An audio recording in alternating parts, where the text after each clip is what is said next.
The cursed treasure of Tortuga. The legends of Tortuga have always carried the scent of rum, blood, and smoke. But buried deep within its chaotic history lies a story that few dare to whisper. A tale of a treasure so cursed that it condemned every soul who sought it. It begins not with glittering gold, but with a pact sealed in blood, and an oath that would bind men to darkness far stronger than the chains of any empire. In the 17th century, Tortuga was not merely an island, it was an open wound in the Caribbean. Pirates, smugglers, and mercenaries from every corner of the world spilled into its harbors, drawn by freedom, violence, and promise of plunder. The French held nominal control, but in truth, it belonged to those who flew black flags. It was here, amidst this lawless chaos, that whispers first spread of a treasure unlike any other. The story began with a Spanish galleon known as La Dama Oscura, the Dark Lady. She sailed from Seville, carrying a fortune seized from South America. Silver bars, emeralds torn from mines worked by broken backs, and relics stolen from temples older than Spain itself. But this was no ordinary cargo. Among the stolen plunder was something else, something the conquistadors themselves had feared to touch. A golden idol, its eyes two black stones that seemed to absorb light rather than reflect it. Priests in the New World had warned that it was cursed, that it belonged to gods who fed not on prayers but on souls. The Spaniards laughed at such superstition, until the night the ship entered the Caribbean. La Dama Oscura never reached Havana. Caught in a storm off Tortuga, it vanished into the waves, swallowed whole by the sea. Survivors washed ashore, muttering of shadows in the water, of screams rising not from men but from the sea itself. They died soon after, leaving behind only fragments of the tale. For decades, nothing more was said, and the ocean kept its secret. But in 1670, a pirate captain named Elias Roche claimed that his men had discovered a chest buried on the far side of Tortuga, hidden deep within a cave that smelled of salt and death. Inside, they found relics, coins, and a golden idol with eyes of black stone. The crew celebrated, but their joy quickly curdled. Men grew restless, plagued by dreams of drowning in dark waters. Others claimed to see figures standing at the edge of the jungle at night, watching, waiting, never approaching. Within weeks, Roche's crew turned on each other. By the time their ship tried to leave Tortuga, only a handful remained alive. What happened on that voyage became the first blood oath. It is said that Roche, desperate to keep the idol's power, forced his men to swear loyalty upon it. With knives, they cut their palms and let blood drip onto the golden surface, binding themselves to the treasure. That night, their ship burned on the horizon, and no survivor was ever found. The idol was lost again, perhaps sunk with the wreck, perhaps carried into the caves by unseen hands. But the oath remained, echoing like a curse across generations. Tortuga changed hands many times, but the legend of Roche's oath never died. Pirates drank to it in taverns, daring one another to seek the treasure. Some claimed to have maps marked with an X. Others claimed the idol appeared only to those it chose. None returned with proof. What they left instead were stories, of bones found in caves with faces twisted in terror, of ships adrift at sea with no crew aboard, and of shadows walking the beaches on moonless nights. The island itself seemed stained by the tale.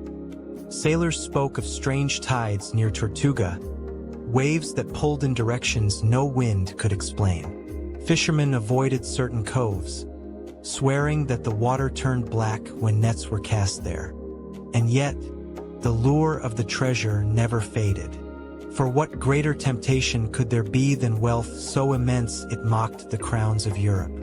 But the idol's legend was never only about gold. Some whispered it could grant immortality, that those who bound themselves to it through blood would never truly die. Others claimed it could summon storms or drag enemies into the sea with a gesture. These promises, mingled with fear, created a hunger that no curse could starve. Tortuga became more than a pirate haven.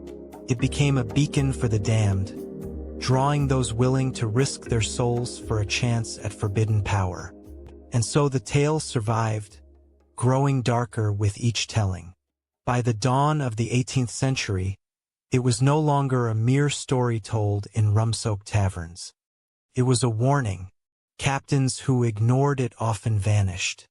Crews that sought the idol left behind only wreckage. And still, the oath lingered, as if Roche and his men were calling from the grave, summoning the greedy and the desperate into their cursed brotherhood.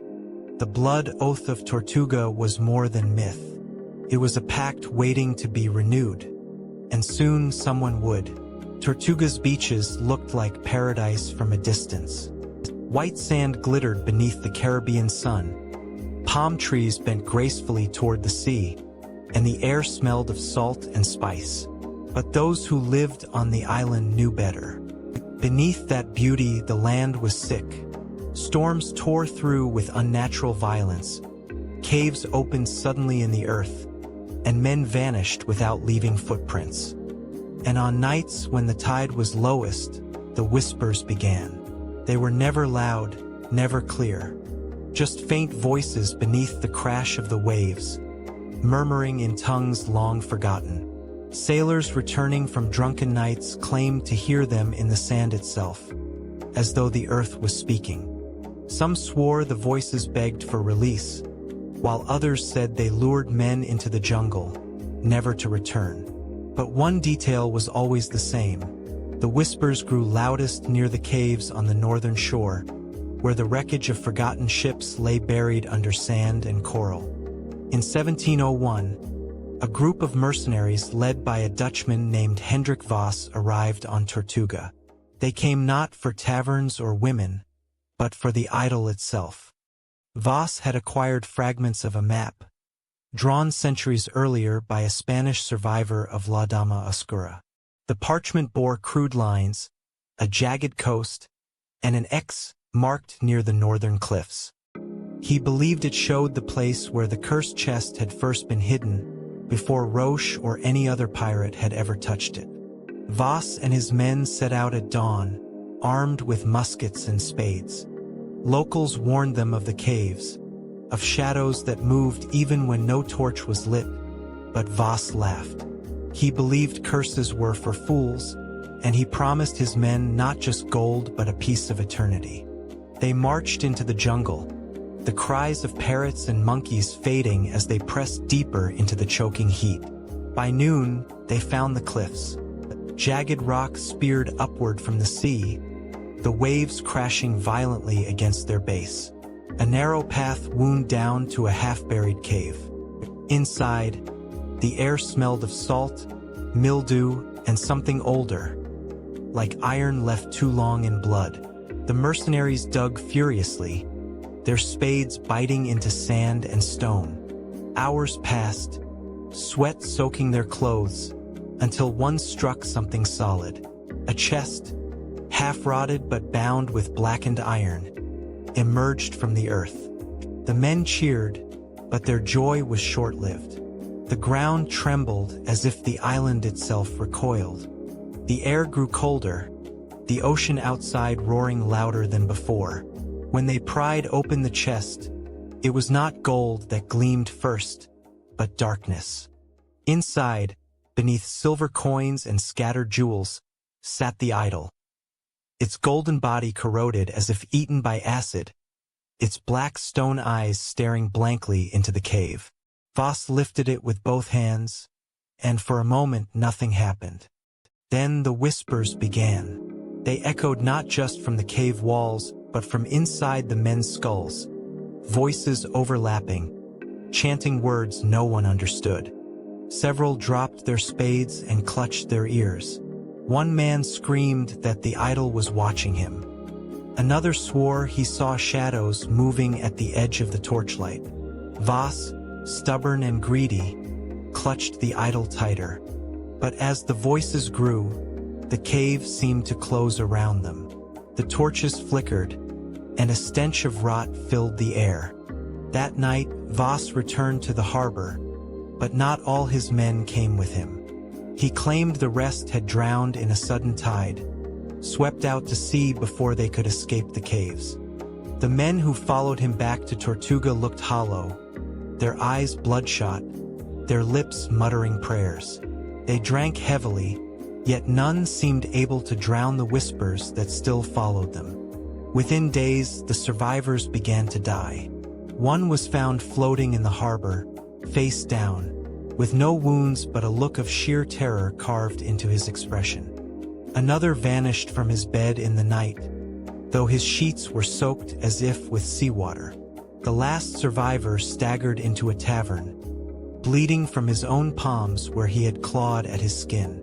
Before collapsing, he muttered only one thing: "The sand speaks." Voss himself held the idol close, refusing to surrender it. He grew paranoid, locking himself in an abandoned fort on the island's eastern ridge.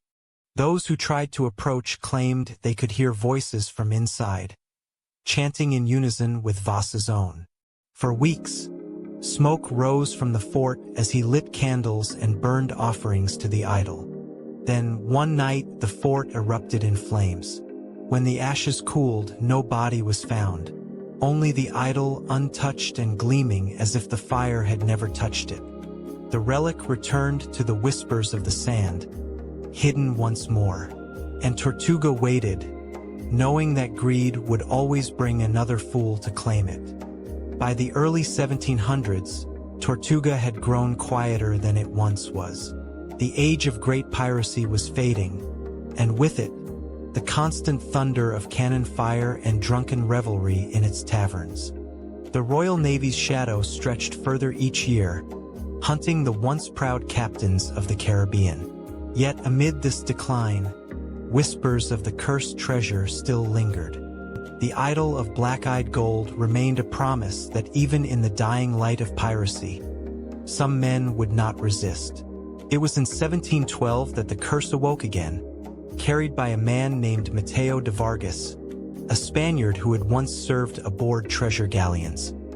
He had seen firsthand the brutality of empire, how gold stripped from the Americas lined the palaces of Madrid while leaving graves across the New World.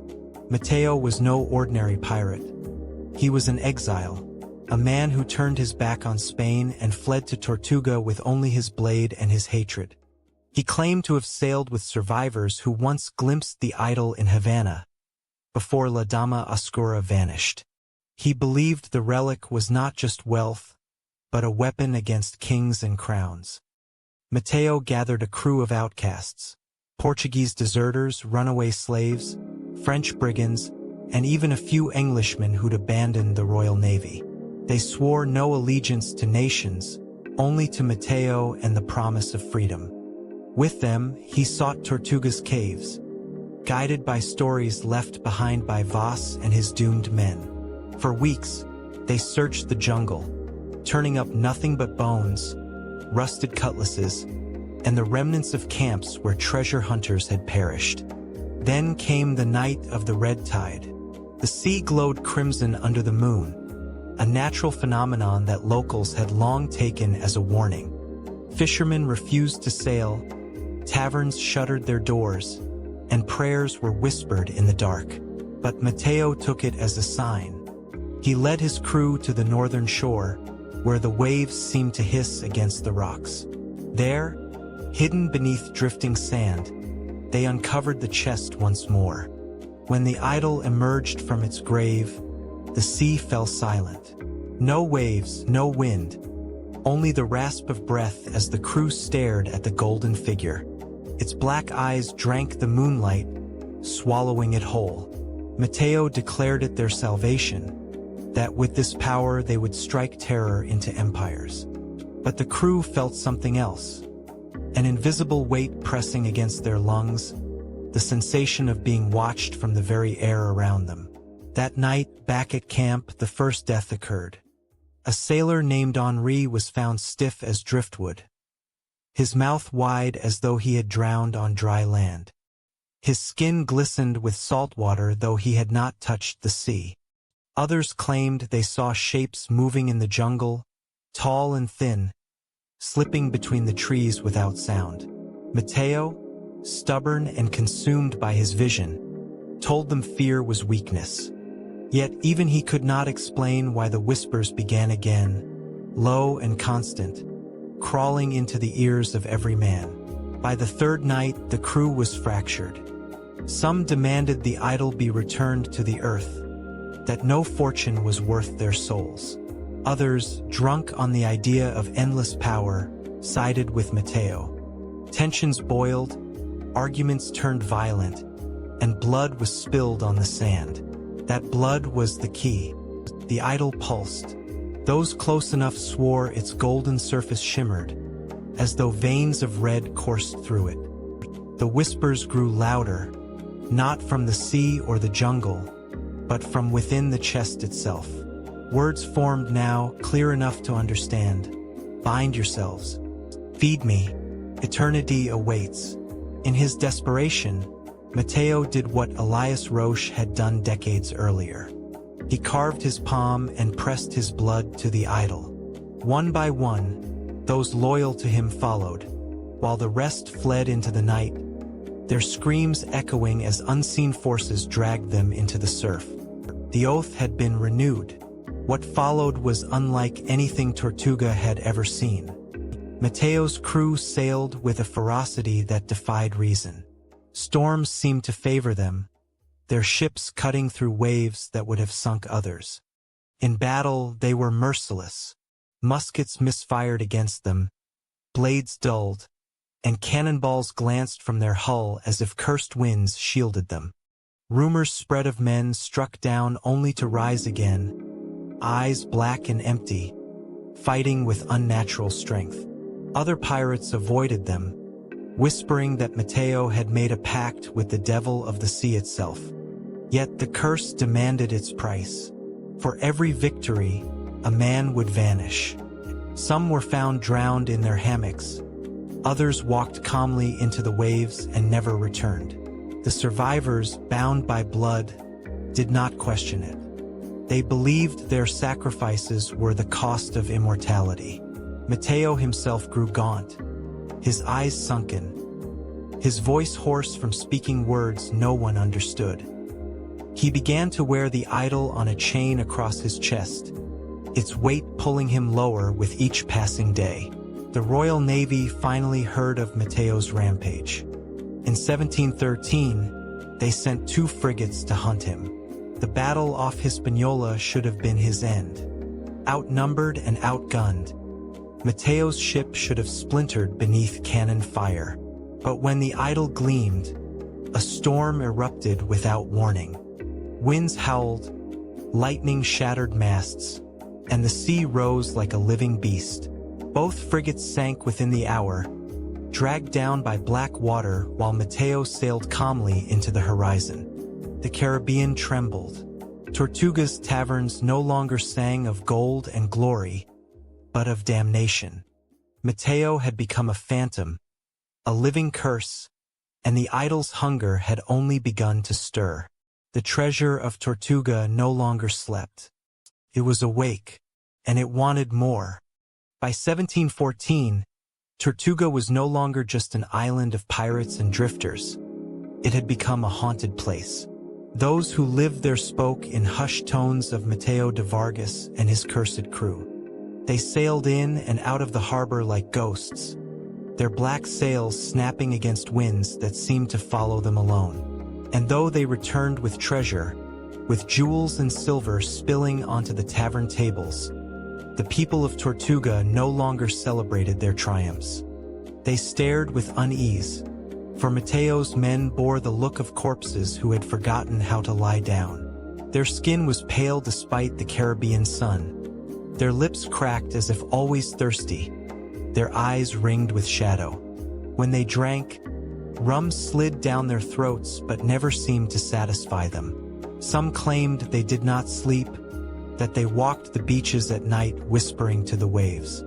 And always, They followed the idol, chained to Matteo's chest, its black eyes gleaming like coals in the dark.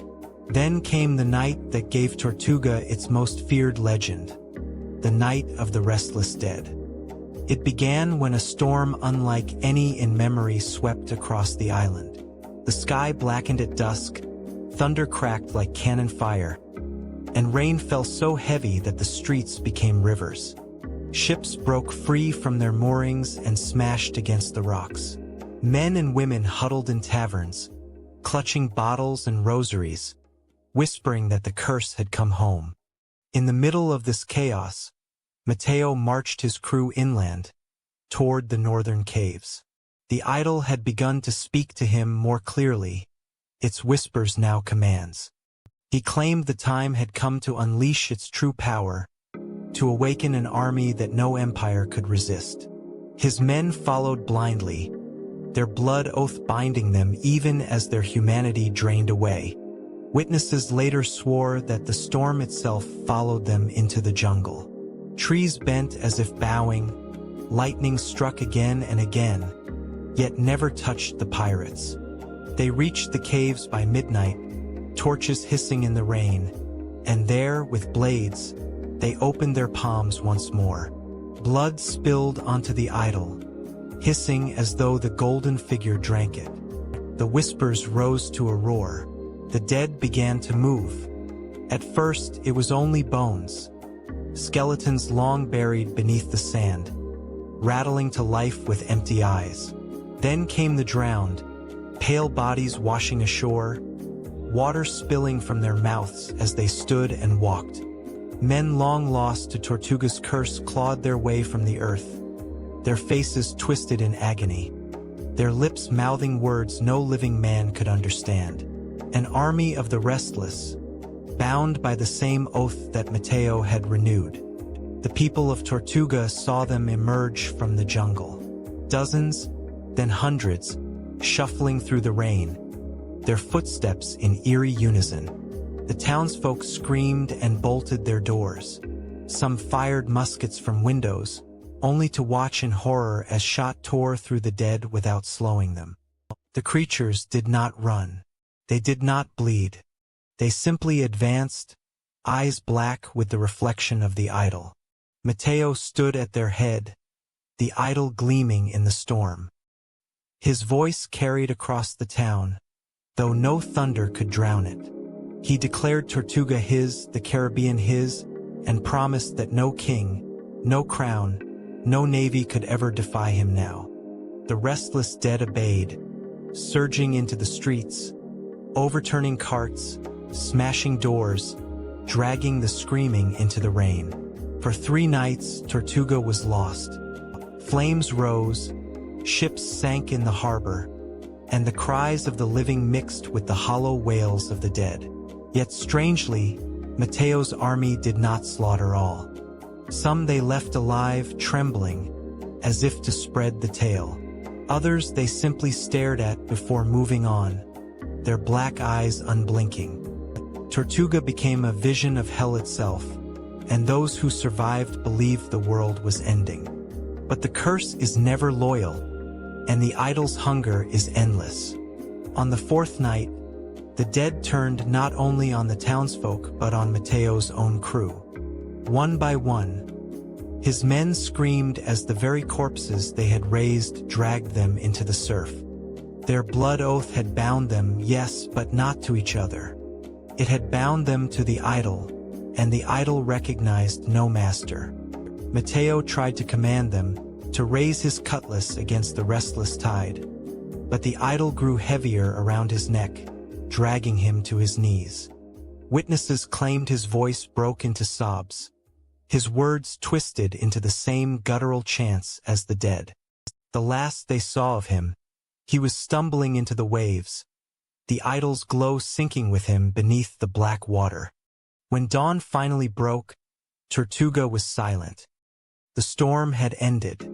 The restless dead were gone, leaving only wreckage, ash, and a handful of survivors too shaken to speak. In the sand, no footprints remained. The idol had vanished once more, swallowed either by the sea or by something far worse. And yet, the whispers did not stop. On moonless nights, they still rose from the sand. Fishermen claimed to see figures walking the beaches, drenched in seawater, staring at the horizon as if waiting. And when ships passed Tortuga's northern shore, sailors swore they heard chanting beneath the crash of the waves, promising eternity for a price. The curse had claimed Tortuga, and it was not finished. After the night of the restless dead, Tortuga never truly recovered. The survivors fled inland or abandoned the island entirely, scattering across the Caribbean with their nightmares in tow. Yet the legend only grew. Sailors, merchants, even Navy officers spoke of the cursed idol and the treasure it promised. And as with all legends of gold, no matter how dire the warnings, there would always be those foolish or desperate enough to seek it. In 1721, a decade after Mateo's fall, Captain Elias Drayton arrived in Tortuga with a fresh crew. He was not a pirate in the traditional sense, but a privateer turned outlaw, betrayed by the very crown he once served. Where others saw fear in the whispers of Tortuga, Drayton saw opportunity. He was a man of logic, who scoffed at curses and tales of restless dead. To him, the idol was not a relic of demons, but of men, some ancient civilization, perhaps, that had crafted it in gold and obsidian. He believed it was hidden wealth, nothing more. His crew, however, were less certain. Tortuga greeted them with silence. Houses sat empty, their shutters rotting, their roofs collapsing beneath vines. The jungle had reclaimed much of the northern shore, but the sand still bore strange marks, as though the sea itself had crawled ashore. At night, the whispers returned, crawling into the ears of every man aboard the Marlin's Wrath. Some prayed, some drank, but none dared admit aloud that fear had sunk its teeth into them. Drayton pressed on. He had studied the legends, the stories of Voss, Roche, and Mateo, and he believed he had found the key. Tortuga's treasure was not random, not cursed. It was hidden deliberately, and he alone would be the one to find it. He drove his men into the jungle with torches and shovels, marking the ground, following symbols carved into stone that most took for natural erosion. After days of searching, they found it. A cavern sealed by black stone, deep within the cliffs of Tortuga's northern coast. Inside, the air was heavy, foul with the scent of rot and salt. Bones littered the floor, some fresh, some crumbling to dust. And at the center of the cavern, upon a mound of gold and jewels, sat the idol. Its black eyes gleamed in the torchlight, and once again, the whispers rose. The crew recoiled. Some begged Drayton to leave, to return the way they came. But greed is a stronger master than fear. Drayton stepped forward, lifted the idol from its resting place, and raised it high.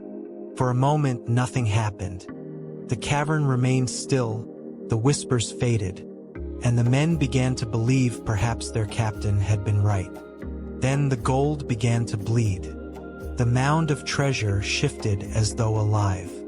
Coins fused together, jewels cracked, goblets bent and twisted. What had seemed like wealth only moments before melted into something grotesque.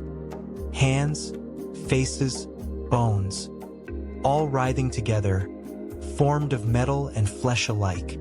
The cavern trembled as a low moan filled the air, not from one voice but from hundreds.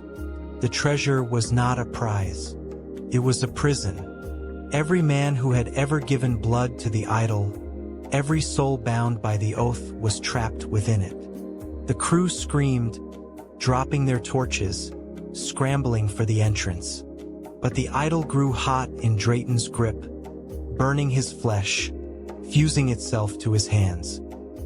He howled as his eyes darkened, black as the idol's own. His voice rose above the chaos, but it was no longer his. It was the same guttural chant spoken by Elias Roche, by Mateo de Vargas, by every damned soul before him. The curse had claimed a new master. The cavern sealed. Rocks tumbled, blocking the exit. Men clawed at the stone until their nails broke, their voices fading into the endless chant. Above, the waves crashed against the cliffs, and the jungle swallowed the sound. When silence returned, Tortuga's caves were once more graves. Weeks later, the Marlin's Wrath was found drifting near Hispaniola, its sails torn, its decks deserted. No crew, no captain, only the faint sound of whispers carrying over the water. Those brave enough to board claimed the wood itself seemed to breathe, the planks wet with salt as though the sea had soaked into the very bones of the ship. They left quickly, cutting the lines and letting the cursed vessel drift into the horizon. None dared tow it, none dared claim it. The story of Drayton became just another chapter in the legend of Tortuga. Some swore he still roamed the caves, a gaunt figure with the idol fused to his chest, commanding an army of the damned. Others whispered that the idol no longer needed a man at all, that it had become the treasure itself, devouring all who touched it, binding their souls to its endless hunger. To this day, fishermen warn their sons not to sail too close to Tortuga's northern cliffs. At night, they say, you can hear the chanting rise above the waves, the voices of men long dead begging to be freed, even as others promise fortune beyond imagining. The idol calls to those desperate enough to listen, to those foolish enough to believe they can master it. But no man can. For the treasure of Tortuga does not belong to kings, crowns, or pirates. It belongs only to itself, and it will devour every soul who dares to claim it.